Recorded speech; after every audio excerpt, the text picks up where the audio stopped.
Some disasters arrive with alarms. The worst ones arrive with champagne. The rooftop ballroom of the Sterling Meridian Hotel shimmered above Manhattan like a floating jewel box suspended in the rain-soaked night. Crystal chandeliers reflected against towering glass walls while the city glowed beneath them in rivers of gold and white. Expensive shoes crossed polished marble floors. Champagne glasses clinked softly. Somewhere near the piano, a woman laughed too loudly at a billionaire's joke. Claire Bennett moved quietly through all of it like she had mastered the art of invisibility years ago. Her black serving uniform was simple. Crisp white cuffs, hair tied neatly behind her head, a silver name tag no one ever read. She balanced a tray of sparkling water with steady hands while the storm outside painted streaks of rain against the windows overlooking Park Avenue. "Table 12 needs another bottle," the manager whispered sharply as he passed her. "And smile more tonight. These people are worth more than this entire building." Claire nodded once. She had learned long ago that rich people loved being treated like royalty and hated being reminded they were human. The ballroom hummed with conversations about acquisitions, market shares, private jets, and offshore investments. Men in tailored suits spoke in numbers larger than most people would earn in 10 lifetimes. Women in diamond necklaces smiled without showing exhaustion. And in the center of the room stood Ethan Crawford. Even from across the ballroom, he carried the kind of presence that bent attention toward him naturally. Tall, precise, cold in the way expensive steel looked cold under white light. His charcoal suit fit perfectly against broad shoulders, his silver watch catching reflections each time he lifted his glass. At 38, Ethan Crawford had become the youngest CEO in Manhattan to build a multi-billion-dollar financial technology empire from scratch. Business magazines called him brilliant. Employees called him terrifying. Claire only knew one thing about him. He never looked directly at waitresses. She approached his table quietly, setting down fresh glasses beside a group of foreign investors speaking low enough that most people wouldn't notice them. Most people. But Claire noticed everything. Years ago, her professors used to say she had the rare kind of mind that heard patterns before other people heard noise. She reached for an empty champagne flute just as one of the investors leaned closer to Ethan's business partner and spoke softly in Russian. "By tomorrow, Crawford is finished." Claire froze. Just for half a second. Barely noticeable, but enough for the cold sensation to slide down her spine. The tray in her hand suddenly felt heavier. She kept her face neutral as she stepped away from the table, though her heartbeat had changed completely. Fast now. Sharp. Controlled panic hidden beneath stillness. She moved behind the bar area, pretending to organize glasses while listening carefully. Another sentence drifted through the crowd in the same language. "Once he signs, the board won't even see it coming." Claire lowered her eyes immediately. Most people in the ballroom wouldn't recognize Russian if it was shouted into a microphone. But Claire understood every word. Not because she was trying to eavesdrop. Because years ago, before hospital bills and double shifts and overdue rent, she had spent 4 years studying cybersecurity, international finance fraud, and foreign intelligence systems at Columbia University. Then her father died. Then her younger brother got sick. And life became survival instead of ambition. Now she carried plates instead of degrees. Ethan laughed at something one of the men said. Calm, relaxed, completely unaware. Claire looked toward him again. Rain rolled slowly behind the massive windows, distorting the Manhattan skyline into smears of silver light. Something felt wrong. Not vague wrong. Precise wrong. The kind that tightened your chest before disaster arrived. She grabbed a fresh bottle of sparkling water and walked back toward the table, forcing herself to breathe normally. "Another refill, sir?" she asked softly. Ethan barely glanced at her while checking something on his phone.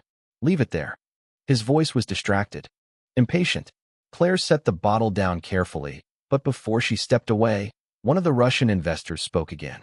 "Tomorrow changes everything." The man smiled when he said it. That smile frightened her more than the words themselves. Claire looked at Ethan for one dangerous second longer than she should have. He looked confident, untouchable, like a man standing safely inside a building already on fire without smelling the smoke yet. Then Ethan finally noticed her staring. His eyes lifted slowly from his phone to her face. Sharp gray eyes. Controlled eyes.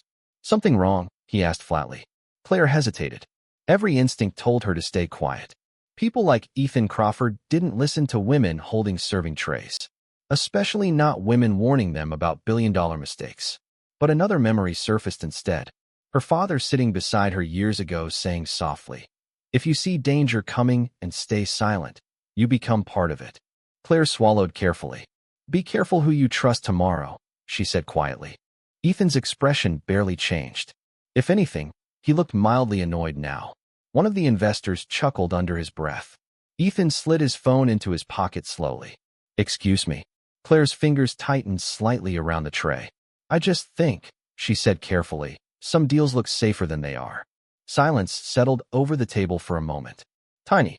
Tense. Ethan studied her now with visible irritation, like someone trying to understand why furniture had suddenly started speaking. Then he gave a short, humorless smile. "Stick to serving drinks," he said calmly. "Leave billion-dollar decisions to professionals." The men around him laughed softly. Claire lowered her eyes immediately. "Of course, sir." She turned away before anyone could notice the fear rising behind her calm expression. But as she disappeared back into the sea of glittering lights and expensive conversations, the sentence repeated itself in her head over and over like a countdown ticking toward midnight. By tomorrow, Crawford is finished. The rain had not stopped by the time Claire Bennett stepped out of the Sterling Meridian Hotel just after midnight. Manhattan glistened beneath sheets of cold silver water while yellow taxi lights blurred across the wet pavement like melted gold. Claire pulled her dark coat tighter around herself and hurried toward the subway entrance with her head lowered against the wind. Behind her, the rooftop ballroom still glowed high above the city like another world entirely. A world where men discussed billion-dollar mergers over imported whiskey, while waitresses disappeared the moment empty glasses were cleared. Her phone buzzed in her pocket just as she reached the station stairs. One message. Tyler, her younger brother. "Do not forget my appointment tomorrow morning. And eat something besides coffee." Claire smiled faintly despite the knot tightening in her chest. Tyler always worried about her, even though he was the one spending 3 days a week connected to dialysis machines. She typed back quickly while descending into the underground station. "I will. Go to sleep." The downtown platform was nearly empty at this hour. A homeless man slept curled beneath an old Yankees blanket, while distant train brakes screamed somewhere inside the tunnel. Claire sat quietly on the bench, but her mind refused to slow down. By tomorrow, Crawford is finished. The Russian investor's voice replayed in perfect clarity. Calm, certain, almost amused. Claire closed her eyes briefly. Something about the phrasing bothered her more than the threat itself. Real financial predators rarely bragged openly, unless they believed nobody around them could understand what they were saying, which meant they felt safe. Too safe. The train arrived with a metallic groan, and 20 minutes later Claire climbed the narrow stairs to her apartment building on the Lower East Side. The hallway smelled faintly of old radiator heat and laundry detergent. Apartment 4B waited at the very end beneath flickering fluorescent lights. Inside, the space was small but warm. Books stacked beside the couch. Medical paperwork organized carefully near the kitchen counter. A framed family photo sitting beside an old coffee maker. Tyler looked up from the sofa immediately. "You are late. Big event tonight." Claire dropped her keys into a bowl near the door. "You should be asleep. You should stop working double shifts." Tyler smiled weakly, pulling the blanket tighter around himself. At 19, he still carried traces of the athletic teenager he used to be before kidney disease hollowed out his energy. How was billionaire paradise? Claire moved quietly into the kitchen and poured herself cold coffee from the pot. Loud. Rich people loud or drunk people loud? Both. Tyler laughed softly before noticing the tension in her face. Claire. She stopped moving. He knew her too well. What happened? She stared into the coffee for a moment. "I think I overheard something bad tonight." Tyler sat up straighter. "What kind of bad?" Claire leaned against the counter slowly. "The kind that ruins companies." The apartment grew quieter after that. Outside, rain tapped softly against the fire escape while distant sirens echoed through downtown Manhattan. Tyler watched her carefully. "You are thinking about getting involved." It was not a question. Claire exhaled slowly. "I should not. But you are going to anyway." She did not answer immediately because the truth sat too heavily inside her chest. Claire had spent the last 4 years avoiding involvement, avoiding attention, avoiding anything connected to the world she used to belong to. It was easier that way. Simpler. People looked through waitresses instead of at them. Invisible people survived. But Ethan Crawford's face kept returning to her mind. Not because she liked him. She did not. Men like Ethan rarely noticed people until they needed something from them. No. What bothered her was the certainty in those investors' voices. The confidence. They were not planning negotiation. They were planning collapse. Tyler broke the silence carefully. What exactly did you hear? Claire repeated the Russian sentences quietly. Word for word. Tyler frowned immediately. That sounds serious. It sounds organized. She walked toward the bookshelf beside the television and pulled out an old laptop hidden beneath financial textbooks and coding manuals. The machine hummed softly as it powered on. Tyler stared at her. You promised you were done with this stuff. I promised I was done chasing careers. Claire's fingers moved quickly across the keyboard. I never promised I would stop paying attention. Blue light reflected across her face as database windows opened one after another. Corporate records. Offshore shell companies. European investment filings. Tyler watched silently now while the familiar version of his sister slowly returned. Not the exhausted waitress carrying trays through Manhattan nights. This Claire moved differently. Sharper. Faster. Focused. Her eyes narrowed slightly at the screen. There. Tyler leaned forward. What? Claire clicked open a holding company registered in Cyprus connected to one of the investors from tonight's dinner. Then another. Then another. Each branch led toward the same pattern. Short-term acquisitions. Sudden debt transfers. Artificial market inflation. And 6 companies that collapsed within 8 months after signing strategic partnerships. Tyler's expression changed completely. That cannot be coincidence. It is not. Claire's voice had gone very quiet now. The dangerous kind of quiet. She opened another file, then froze. Her stomach dropped instantly. Oh no. What? Claire slowly turned the laptop screen toward him. Crawford Dynamics is not the target. Tyler frowned in confusion. Then what is? Claire stared at the financial structure glowing on the screen while rain rolled down the apartment windows behind her. The merger is.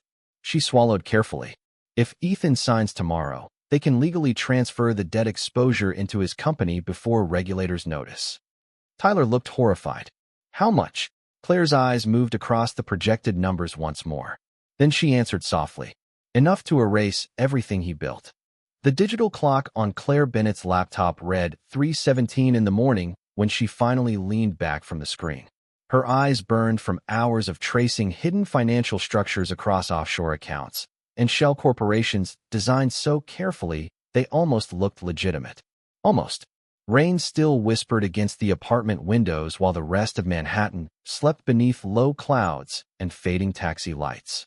Tyler had fallen asleep on the couch sometime around 2, one arm hanging loosely over the blanket while the television flickered silently with late-night commercials no one watched. Claire envied him for a moment. Sleep meant temporary escape. She no longer had that luxury. On her screen, a single name remained highlighted in cold blue light. Volkov Capital Partners. The investment group meeting Ethan Crawford tomorrow morning. Publicly, the company specialized in international technology expansion. Privately, the pattern looked very different. Claire rubbed her tired eyes and reopened another document. For acquisitions in 7 years. Every company collapsed less than a year later. Pension funds wiped out. Employees laid off. Investigations opened too late to recover anything meaningful. But the investors always disappeared before regulators could connect the damage. Clean exits. Perfect timing. Professional predators. Claire stared at the final transfer structure again. Then her stomach tightened. They were planning to bury the debt exposure inside Crawford Dynamics after the merger finalized. By the time auditors discovered the manipulation, Ethan's company would already legally own billions in hidden liabilities. Enough to trigger federal investigations. Enough to destroy stock confidence overnight. Enough to erase everything. Claire closed the laptop slowly and looked toward the dark apartment window. Across the street, a bakery owner was already turning on lights for the morning shift. New York never truly rested. It only changed uniforms. Her phone sat beside the computer. Ethan Crawford's business profile remained open from an article she had searched earlier. Forbes cover. Sharp gray eyes. Calm expression. The man rebuilding American fintech. Claire almost laughed quietly at the irony. By tomorrow evening, that same man could become the headline everyone pretended not to pity. She should let it go. Rationally, that was the correct decision. She owed Ethan Crawford nothing. A few hours ago, he had dismissed her without hesitation in front of his investors. Stick to serving drinks. Leave billion-dollar decisions to professionals. The words still lingered unpleasantly in her chest. Yet something deeper bothered her more than pride. Claire understood exactly how these people operated because years ago, she almost became one of them. At Columbia, professors competed to recruit students like her into cybersecurity firms, federal intelligence programs, financial crime divisions. She remembered long nights surrounded by glowing monitors and coffee cups while classmates argued over market vulnerabilities and digital fraud tactics. Back then, Claire believed intelligence existed to protect people. Then life interrupted. Hospitals, debt, funeral bills, her father's empty chair at the kitchen table. Survival had replaced ambition so quickly it barely felt real. A soft cough pulled her back to the room. Tyler stirred awake on the couch, blinking sleep from his eyes. You are still working? Claire closed the laptop halfway. You should not be awake. Neither should you. He sat up slowly, rubbing his face. Did you find anything else? Claire hesitated. Enough. Tyler studied her expression carefully. You look scared. She looked away toward the window. I think this is bigger than financial fraud. The room fell quiet again. Tyler knew that tone. Claire only used it when something genuinely frightened her. What do you mean? She reopened one of the files and turned the screen toward him. Look at the transfer dates. Tyler squinted. Okay. Every collapse happened within days of a major election cycle or market regulation vote. His expression shifted slowly. So the crashes were intentional. Not just intentional. Claire's voice dropped lower. Strategic. Tyler stared at her. You think somebody is manipulating entire markets. I think somebody profits whenever trust collapses. Rainwater rolled down the apartment glass in thin silver lines while ambulance sirens echoed faintly somewhere downtown. Claire suddenly felt very small sitting inside the dim apartment with a second-hand laptop and evidence connected to people powerful enough to erase companies without consequences. Tyler broke the silence carefully. Then you definitely should stay out of it. Claire almost answered immediately. Almost. But then she remembered the investor's smile again. Calm. Certain. Like someone already celebrating a victory no one else could see yet. Her eyes drifted toward the clock. Ethan's merger meeting would begin in less than 6 hours. Claire. Tyler's voice softened now. You cannot save everyone. She nodded slowly. I know. And if these people are dangerous, I know. He watched her for another long second before asking the question both of them already understood. Are you going to warn him anyway? Claire stood quietly and walked toward the kitchen sink. Dawn had begun creeping faintly into the city now, turning the rain clouds pale gray above Manhattan rooftops. Somewhere far uptown, executives would already be stepping into black SUVs on their way to breakfast meetings and stock calls and billion-dollar conversations. Ethan Crawford probably believed tomorrow would become one of the greatest days of his career. Claire rested both hands against the counter and closed her eyes briefly. She could walk away right now, finish her shift tomorrow night, pay Tyler's medical bills, remain invisible, safe, forgotten. That life would be easier. But invisible people still had consciences, and hers refused to stay quiet. Claire opened her eyes slowly. I just need him to listen for 30 seconds. Tyler sighed softly because they both already knew how unlikely that was. Men like Ethan Crawford listened to analysts, lawyers, investors, men wearing $10,000 suits, not women carrying coffee trays through luxury hotel ballrooms. Claire looked toward the dark laptop screen one final time. Then she whispered quietly, almost to herself, if he signs that deal tomorrow, none of this will matter anymore. By 8:30 that morning, Manhattan had transformed back into its usual rhythm of controlled chaos. Black cars moved through wet streets beneath towering glass buildings while hurried footsteps echoed across sidewalks still shining from the night rain. Claire Bennett stood outside Crawford Dynamics headquarters holding a paper coffee cup she had not touched in 20 minutes. The building rose nearly 60 stories above her, all steel and reflective windows cutting into the gray sky, like something designed to intimidate people before they even entered. Which, she suspected, was exactly the point. Men and women in expensive coats moved through the revolving doors without hesitation. Lawyers, analysts, executives. Everyone looked like they belonged there. Claire looked down at her own reflection in the glass entrance for one brief second. Simple dark coat, tired eyes, hair pulled back quickly after almost no sleep. She looked exactly like what she was pretending not to be. A waitress trying to stop a financial catastrophe. The thought almost sounded ridiculous out loud. Her phone buzzed. Tyler, please tell me you went home. Claire typed back immediately. Not yet. 3 dots appeared, then vanished, then appeared again. Finally, one message arrived. Claire, be careful. She slipped the phone back into her pocket and took a slow breath before stepping inside. The lobby smelled faintly of polished marble and fresh espresso. Massive digital screens displayed stock performance across one wall, while a receptionist with perfect makeup greeted visitors without ever truly looking at them. Claire approached carefully. I need to speak with Ethan Crawford. The receptionist continued typing for another few seconds before finally lifting her eyes. Do you have an appointment? No. Then I am afraid Mr. Crawford is unavailable. Claire glanced toward the elevators. It is important. Everything is important in this building. The woman offered a professional smile that felt colder than the rain outside. You can send an email to corporate relations. Claire hesitated. She had expected resistance, but not this much distance. The merger meeting would begin soon. Every wasted minute tightened the pressure inside her chest further. Please, she said quietly. I just need 5 minutes. The receptionist's eyes drifted briefly toward Claire's shoes, then her coat, then back to the computer screen. Mr. Crawford does not meet with walk-ins. Claire almost laughed at the phrase. Walk-ins, like she was trying to sell vacuum cleaners instead of prevent a disaster. Before she could answer, movement near the elevators pulled attention across the lobby.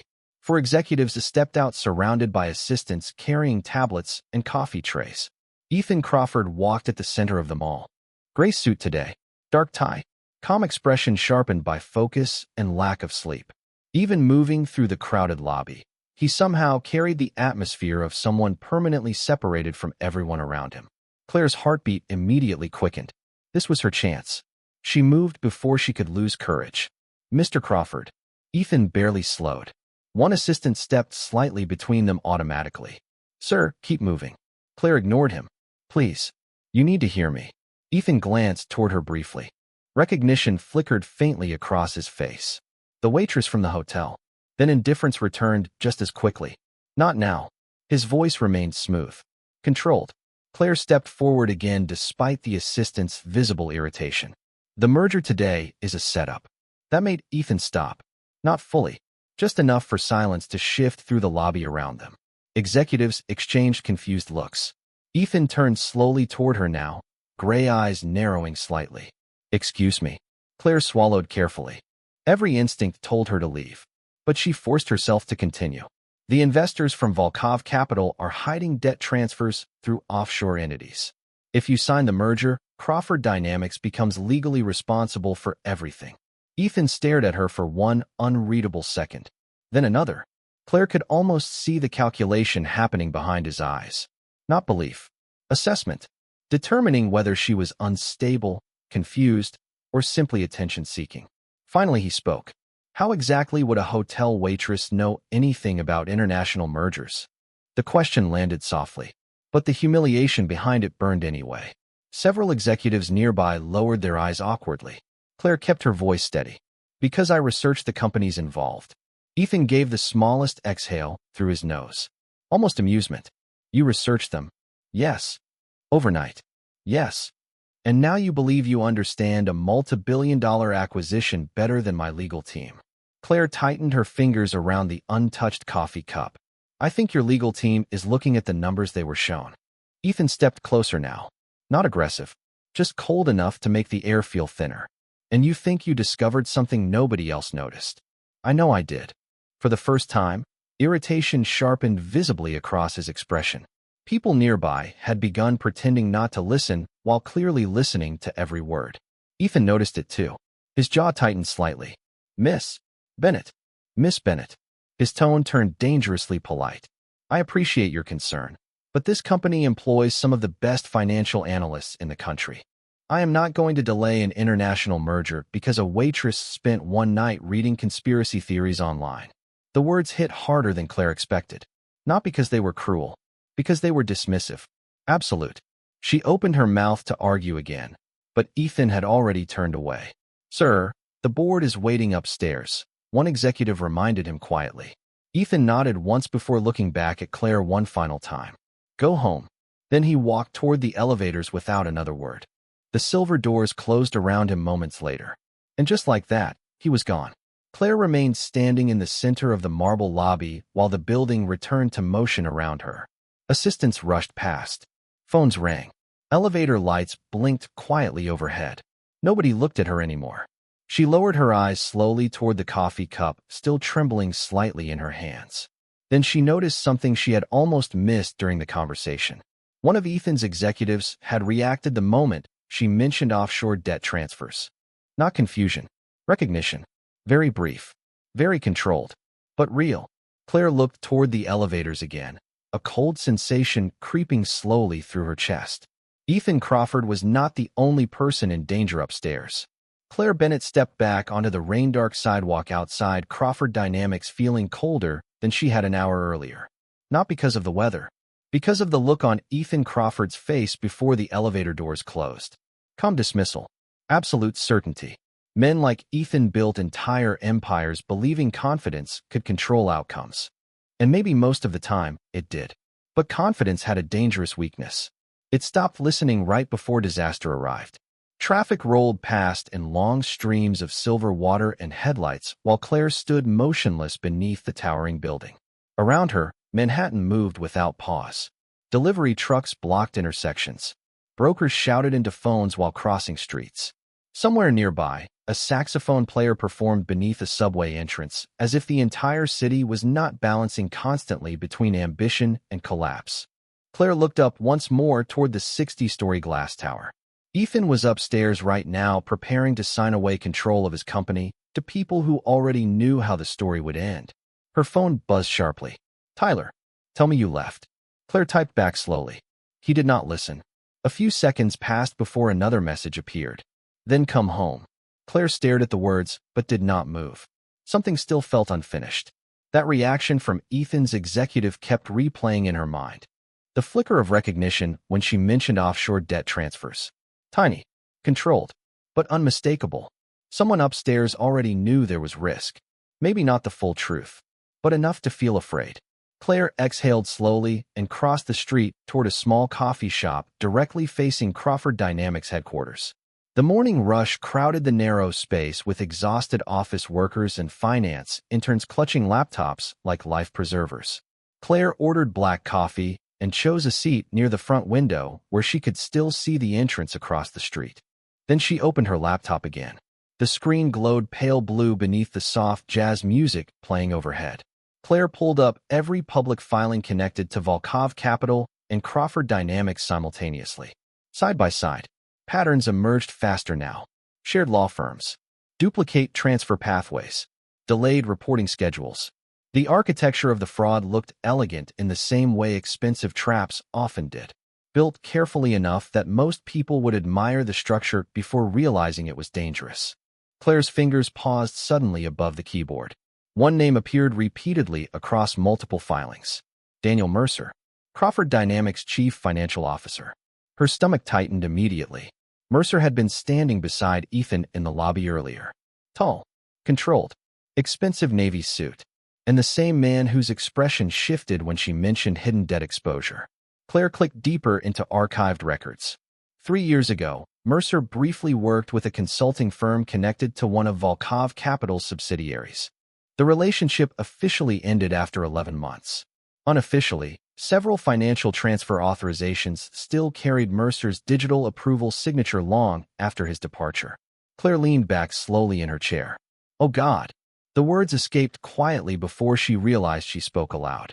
A businessman nearby glanced over briefly before returning to his phone. Claire barely noticed. Her heartbeat had started climbing again. Either Mercer was involved willingly, or someone was using his previous access credentials inside the merger structure. Both possibilities were catastrophic. She immediately grabbed her phone and searched the schedule for Crawford Dynamics investor announcements. The merger signing ceremony was set for 11:30 that morning. Less than 2 hours away now. Claire stared through the coffee shop window toward the massive tower across the street. Somewhere inside, Ethan Crawford was preparing speeches while lawyers finalized documents that could destroy everything he spent 15 years building. And he still believed she was just a paranoid waitress chasing attention. The thought should have made her angry. Instead, it made her tired. Claire closed her eyes briefly. Her father used to say intelligence without humility eventually became blindness. At the time she thought he was being philosophical. Now she understood he was warning her about people exactly like Ethan Crawford. Brilliant men who stopped questioning themselves because the world rewarded them too often. Her laptop chimed softly. An alert from one of the archived databases. Claire reopened the notification immediately. A fresh transfer authorization had just been filed less than 20 minutes earlier through a Luxembourg holding company tied to Volkov Capital. She opened the transaction details, then froze completely. The authorization timestamp matched Crawford Dynamics' internal merger preparation accounts. They had already started moving preliminary assets before the final agreement was signed. Claire's pulse surged. That was not standard procedure. Not for a merger this size. Unless somebody was rushing. Her eyes moved quickly across the filing until one final detail stopped her breathing for half a second. Authorization approved by D. Mercer. Claire looked back toward Crawford headquarters again. The giant mirrored windows reflected nothing now except gray clouds and moving traffic. Suddenly, the entire building felt less like a corporate headquarters and more like a locked room filling slowly with smoke. Claire grabbed her phone and dialed the main corporate number again.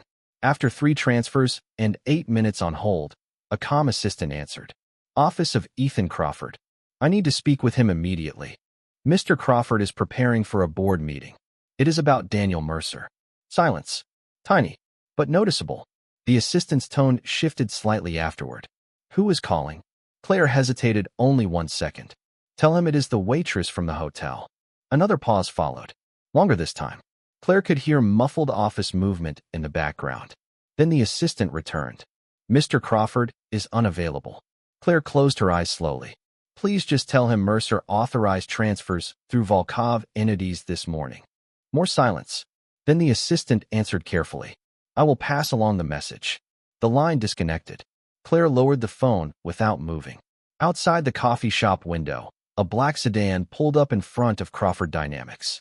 Daniel Mercer stepped out holding a leather briefcase while rain mist drifted across the sidewalk around him. He looked calm, professional, completely composed. But just before entering the building, Mercer glanced briefly over his shoulder toward the street behind him. Like a man checking whether someone was watching. Claire's stomach dropped instantly. Because guilty people always looked calm first. Then careful.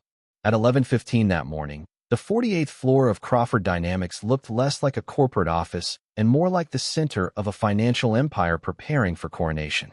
Floor-to-ceiling windows wrapped around the executive conference room, revealing Manhattan stretched beneath gray clouds and fading rain. Lawyers arranged folders across polished black tables. Assistants moved quickly with tablets and coffee trays. Screens displayed market projections glowing blue against marble walls. Everything looked precise. Expensive. Controlled. Ethan Crawford stood near the windows adjusting the cuff of his silver watch while investors from Volkov Capital exchanged calm smiles nearby. Anyone watching from the outside would have believed this was the beginning of something historic. Ethan almost believed it himself. Almost. But Claire Bennett's voice still lingered somewhere unpleasantly inside his mind. The merger today is a setup. Ethan hated that the words remained there.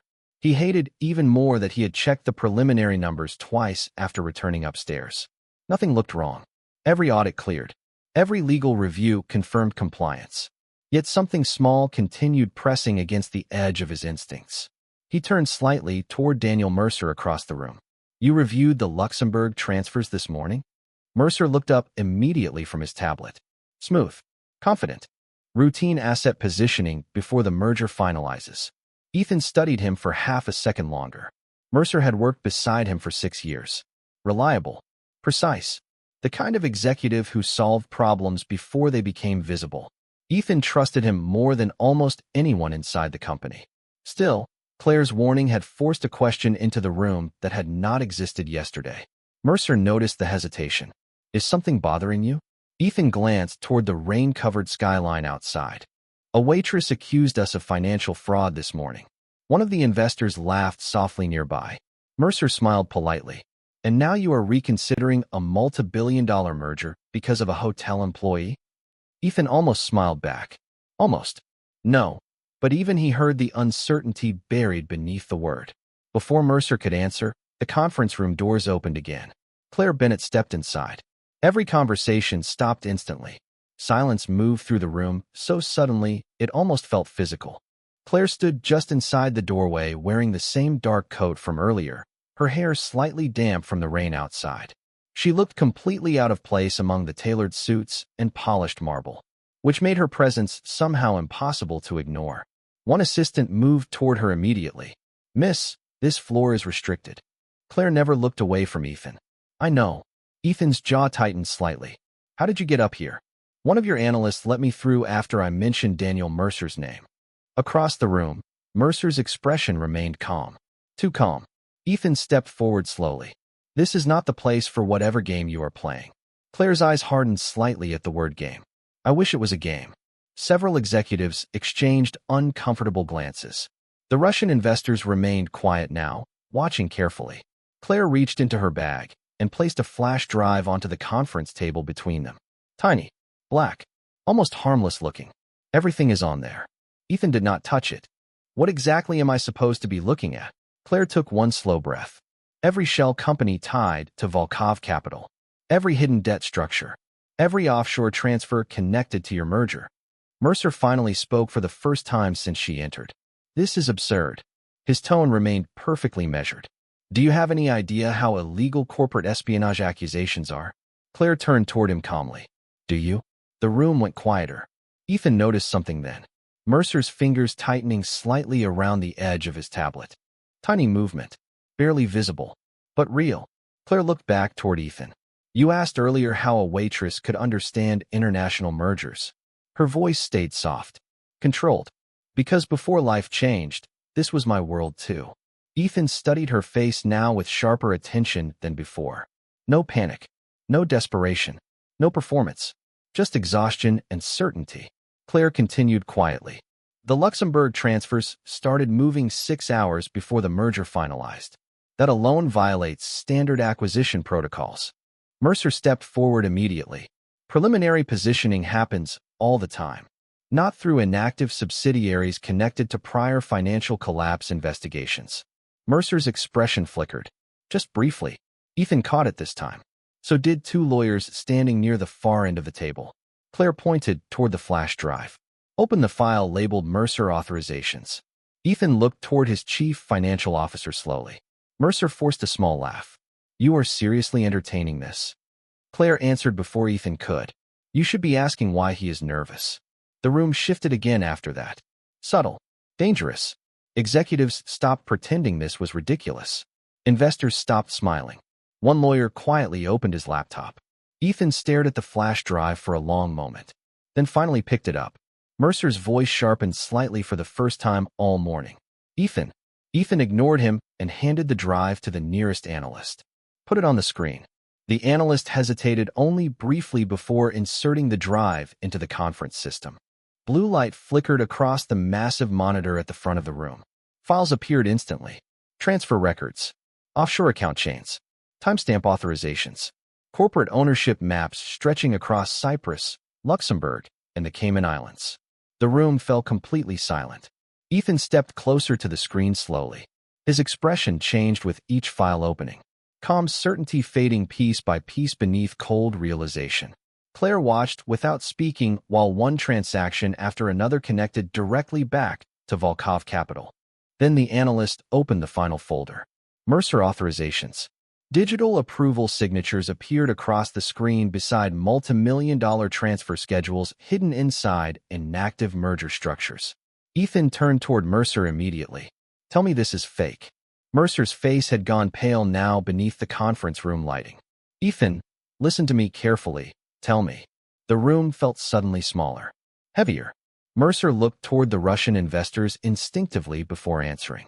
That single glance told Ethan everything. One investor quietly closed his folder. Another reached for his phone. Claire saw it happen first. They are trying to leave. Ethan turned sharply just as two Volkov executives started moving toward the doors. Nobody leaves this room. His voice cut through the silence like breaking glass. And for the first time since Claire Bennett entered Crawford Dynamics that morning, nobody in the room looked at her like she was only a waitress anymore. For several seconds, nobody inside the conference room moved. Rain streaked slowly across the glass walls surrounding the 48th floor while the massive monitor continued glowing with hidden transactions and offshore account structures no one could pretend were misunderstandings anymore. Daniel Mercer stood near the end of the table gripping his tablet, so tightly his knuckles had turned pale beneath the conference room lights. Across from him, the Volkov executives looked less like confident investors now and more like men calculating exit routes. Ethan Crawford remained completely still at the center of the room. But Claire Bennett noticed the subtle change immediately. The silence around him had become dangerous. Ethan finally looked back toward the screen. His jaw tightened once as another transfer authorization opened automatically. $48 million moved through inactive subsidiaries. Timestamped less than 12 hours earlier. Approved by Daniel Mercer. One of Crawford Dynamics' senior attorneys slowly removed his glasses. This cannot be legitimate. Mercer stepped forward immediately. You are looking at manipulated files. Claire answered calmly before anyone else could. Then verify the blockchain timestamps. Another silence followed. Worse this time. Because everyone in the room knew blockchain verification could not simply be altered by a waitress carrying a flash drive. Ethan turned toward Mercer slowly. You signed these authorizations? Mercer swallowed once before answering. Not knowingly. That is not what I asked. Ethan's voice remained controlled, cold enough to freeze the air between them. Mercer looked toward the investors again. Tiny movement, but impossible to miss now. Ethan saw it too. The betrayal landed quietly across his face. Not dramatic, not explosive, just disappointment sharp enough to hollow something inside him. Claire understood that expression. Some betrayals arrived louder than screams. One of the Volkov executives suddenly stood. This meeting is clearly compromised. We should reschedule once your internal confusion is resolved. Ethan never looked away from Mercer. Sit down. The investor hesitated, then slowly sat back in silence. Claire remained near the doorway, almost forgotten again despite being the reason the entire room had stopped breathing normally. That invisibility returned often when powerful people panicked. They focused on damage first, not the person who exposed it. An analyst near the monitor continued opening files carefully. More hidden transfers appeared. More shell corporations. More connections stretching through Europe and offshore financial networks. Then the final document loaded onto the screen. A private communication log between Mercer and a Volkov intermediary discussing post-merger debt migration timelines. One sentence glowed near the center of the monitor. Crawford will never see it until regulators do. Ethan closed his eyes briefly. Just once. When he opened them again, the room felt colder. How long? Mercer's voice cracked slightly for the first time. Ethan, how long have you been helping them? Mercer looked suddenly older beneath the fluorescent lighting. Less polished. Less certain. It was supposed to be temporary. Ethan stared at him in silence.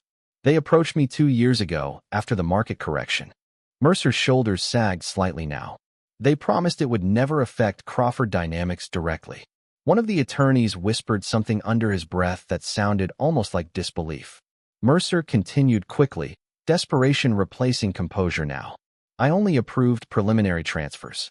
They said the merger structure would absorb the liabilities gradually.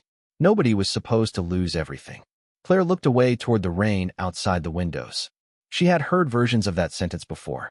Nobody was supposed to lose everything. Greed rarely introduced itself honestly in the beginning. It arrived disguised as temporary compromise. Ethan took one slow step closer to Mercer. You sold my company. Mercer's eyes dropped. I made a mistake. Ethan almost laughed then, but there was no humor in the sound that escaped him. A mistake is spilling coffee during a meeting. His voice remained calm, which somehow made it worse. You nearly buried 15,000 employees inside a financial collapse. The room stayed silent. No one defended Mercer now. Even the Volkov executives had gone still, watching carefully like men realizing the game had ended faster than expected. Then Ethan turned unexpectedly toward Claire. Really looked at her for the first time since she entered the building that morning. "Who are you?" The question landed softly across the room. Claire hesitated. She hated this part. The moment people stopped seeing the uniform and started searching for explanations that made them comfortable again. Because powerful people preferred hidden genius over admitting they ignored ordinary people. Claire answered quietly. "Nobody important." Ethan glanced toward the monitor filled with evidence she uncovered overnight. "That is obviously not true." She lowered her eyes briefly. "I studied cybersecurity and financial systems at Columbia." Several executives exchanged shocked looks immediately. Mercer stared at her like he was seeing an entirely different person now. Ethan's expression shifted slightly. Confusion first, then understanding. Pieces connecting backward through every conversation they had shared. The Russian phrases, the offshore structures, the certainty in her voice downstairs. What happened? Claire almost smiled at the question because wealthy people always assumed intelligence naturally led upward unless tragedy interrupted it. Life. The single word settled quietly into the room. Ethan watched her carefully now, not with dismissal, not with amusement, with respect beginning reluctantly and growing despite itself. One of the attorneys interrupted suddenly. "We need federal investigators involved immediately." Ethan nodded once without taking his eyes off Claire. "Do it." Phones appeared around the room instantly after that. Legal teams moving into crisis mode. Assistants whispering urgently. Analysts copying files before systems could be wiped remotely. The entire atmosphere shifted from celebration to emergency in less than 10 minutes. Yet through all the movement and rising panic, Ethan remained standing still near the center of the room, looking toward the waitress who had tried to warn him hours earlier. Claire picked up her bag quietly. "You should freeze all outgoing transfers immediately," she said softly, "and isolate Mercer's authorization network before anyone outside this building realizes you know." Ethan stared at her another second, then nodded once. No argument this time. No arrogance. Just trust. Claire turned toward the door slowly, exhaustion finally settling into her shoulders now that the adrenaline was fading. But before she could leave, Ethan spoke again. "Claire." She stopped. "You saved this company today." Claire looked toward the rain-covered skyline outside the windows instead of at him. No, her voice stayed quiet. "I just made sure somebody listened before it was too late." By late afternoon, the rain over Manhattan had finally stopped, but the storm inside Crawford Dynamics was only beginning. News alerts spread across financial networks faster than anyone inside the building could contain them. Major merger suspended amid fraud investigation. Federal authorities reviewing offshore transfer activity tied to Volkov Capital. Crawford Dynamics shares temporarily halted. Television screens inside executive offices flashed red banners, while reporters crowded the sidewalks outside the tower with cameras pointed toward the entrance like hunters waiting for movement. The 48th floor no longer sounded like a celebration. Phones rang endlessly. Lawyers argued in rapid whispers. Assistants rushed between offices carrying stacks of emergency paperwork. Somewhere down the hallway, a senior analyst quietly cried behind a closed conference room door after realizing how close the company had come to collapse. Ethan Crawford stood alone inside his office watching the city through floor-to-ceiling windows stained silver by drying rainwater. His tie hung loosened around his collar now. His jacket rested over a chair nearby. For the first time in years, he looked less like a billionaire CEO and more like a man discovering how fragile power truly was. On the television behind him, financial commentators debated whether Crawford Dynamics could survive the scandal publicly tied to the halted merger. They still did not know the full truth yet. Only fragments. But fragments were enough to shake markets. Ethan barely listened. His attention remained fixed on the reflection staring back at him through the glass. Hours earlier, he had almost signed everything away while dismissing the only person trying to stop him. A soft knock interrupted the silence. His assistant stepped carefully inside. "Federal investigators have arrived." Ethan nodded once. "And Miss Bennett?" "She left about an hour ago." Something inside him tightened unexpectedly at the answer. "Did she say where she was going?" "No, sir." Ethan looked back toward the skyline again. Somewhere beneath the massive city around him, Claire Bennett had simply disappeared back into ordinary life after saving a multi-billion-dollar company. No press conference. No demand for recognition. No attempt to negotiate reward or leverage.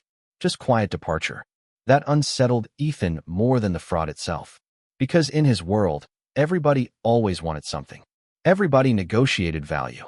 Everybody calculated angles. Claire had walked into a room full of people powerful enough to destroy her reputation instantly if she were wrong. And she still spoke anyway. Another knock interrupted his thoughts again. This time it was one of the federal investigators. "Mr. Crawford, we need another statement regarding Mercer's access history." Ethan nodded automatically before following the investigator back toward the conference room where the crisis continued unfolding piece by piece. Daniel Mercer sat at the far end of the table now beside two attorneys, looking smaller somehow than he had that morning. The confidence was gone. The expensive suit remained, but the illusion inside it had collapsed. Ethan did not look at him long. Some betrayals exhausted anger too quickly. One investigator adjusted a file before speaking. Miss Bennett's evidence prevented approximately $4.2 billion in concealed liability transfers. The room fell quiet again after hearing the number spoken aloud. Even now, it sounded impossible. Another investigator continued. If the merger had finalized before discovery, Crawford Dynamics would likely have entered federal insolvency proceedings within 6 to 8 months.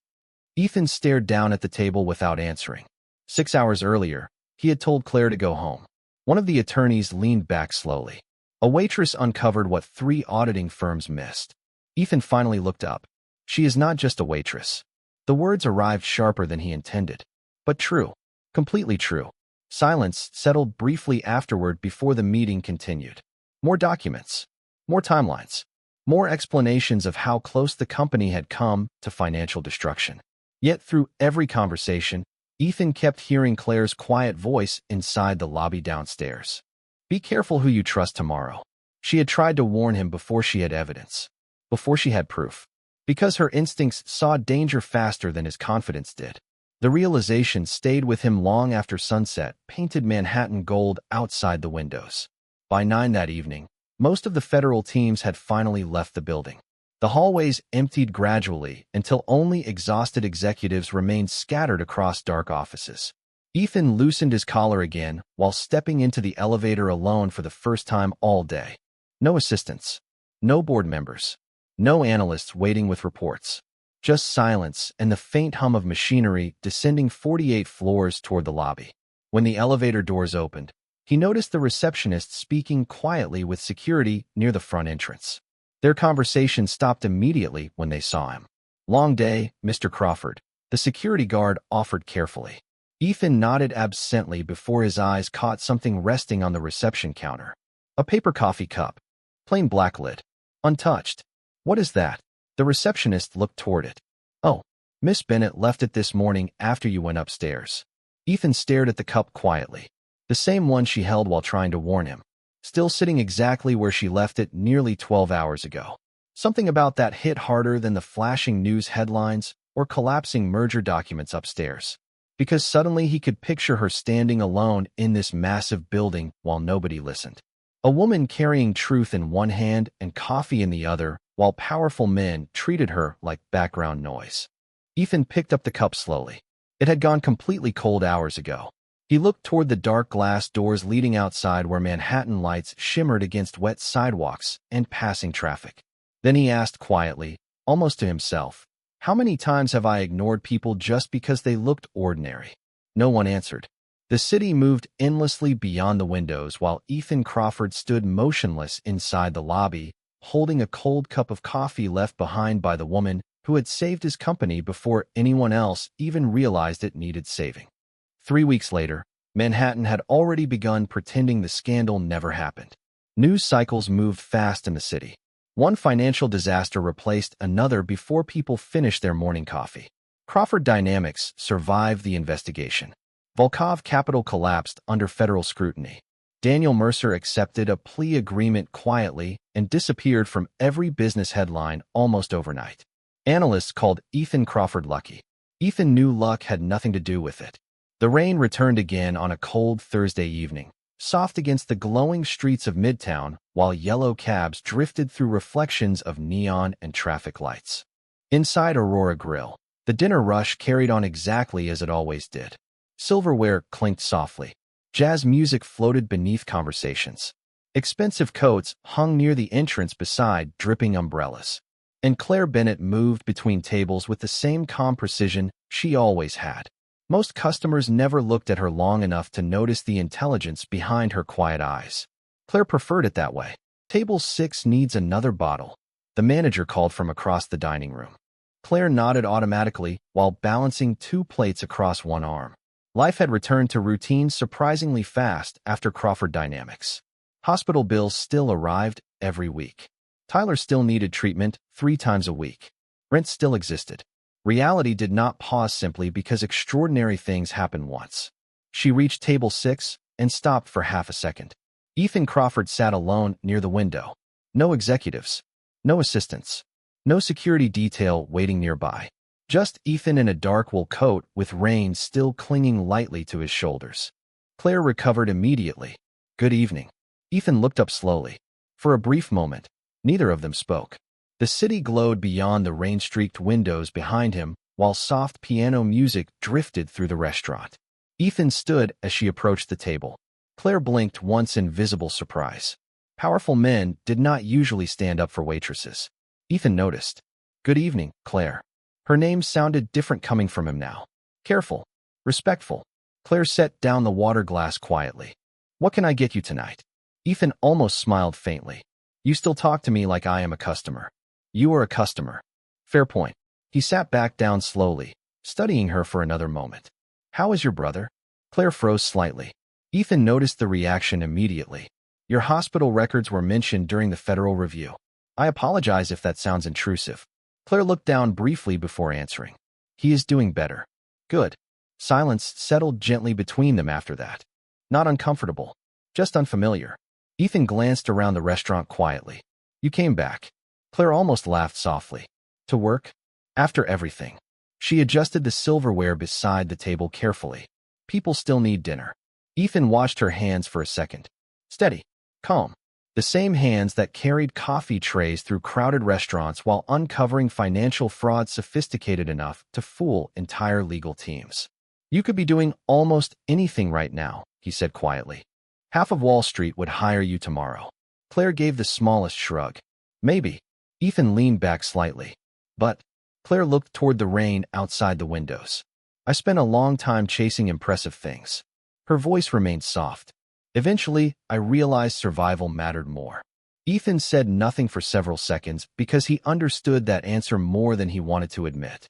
He had spent 15 years building an empire so large he forgot how easily everything could disappear in a single morning. "I owe you an apology." Claire looked back at him. Ethan held her gaze directly now. No arrogance left. No distance. "You tried to warn me. Twice." The restaurant noise faded into the background around them. Claire folded her hands lightly in front of her apron. "You were not used to listening to people like me." Ethan exhaled quietly because the truth inside those words landed harder than criticism ever could. "No," he admitted. "I was not." Claire nodded once, not cruel about it. Just honest. Ethan reached into his coat slowly and placed a thin black folder onto the table between them. Claire glanced down at it, but did not touch it. "What is that?" "A formal offer." Claire looked at him carefully now. Ethan continued. "Director of Financial Security at Crawford Dynamics." She stared at the folder silently. Ethan spoke again before she could answer. "Full autonomy. Full team authority. More salary than most executives make in 5 years." Claire still did not open the folder. "Why?" Ethan looked toward the rain-covered streets outside before answering quietly. "Because the smartest person in the room should probably not be carrying appetizer trays." Claire almost smiled then. "Almost. You still think intelligence belongs in expensive offices." Ethan blinked once at the response, then slowly laughed under his breath for the first time in weeks. Real laughter this time, not practiced corporate amusement. Claire finally sat the untouched menu down beside the table. "I liked who I was before all of this happened." Ethan studied her carefully. "And who was that?" Claire looked around the restaurant softly. The tired servers. The old couple near the fireplace sharing pie. The dishwasher carrying stacks of plates through the kitchen doors. Ordinary people living ordinary lives beneath Manhattan lights. Someone invisible enough to notice things powerful people miss. Ethan followed her gaze slowly, then nodded once because finally, truly, he understood. Silence settled between them again while rain tapped gently against the windows. Ethan pushed the folder slightly closer anyway. Keep it. Claire looked down at the offer but still did not touch it. I did not save your company for money. I know. His voice stayed quiet. That is exactly why I trust you. Claire finally looked at him again then. And for the first time since they met, Ethan Crawford did not look like a billionaire CEO sitting across from a waitress. He just looked human, tired, grateful, humbled. Outside, Manhattan shimmered beneath the rain while traffic lights reflected gold across the wet pavement. Inside Aurora Grill, Claire picked up her order pad again as another table signaled for service. I should get back to work. Ethan nodded immediately. Of course. She turned to leave, then paused briefly beside the table. Mr. Crawford? Yes. Claire looked at him calmly. Next time someone ordinary warns you about danger. Ethan smiled faintly before she could finish. I will listen. Claire gave the smallest nod before disappearing back into the rhythm of the restaurant once more. Ethan watched her move quietly through the crowded dining room while conversations and piano music drifted softly around him. And somewhere between the rain outside and the untouched contract resting on the table, Ethan Crawford realized something Wall Street had never taught him. Some people wear suits to appear powerful. Others change lives wearing aprons.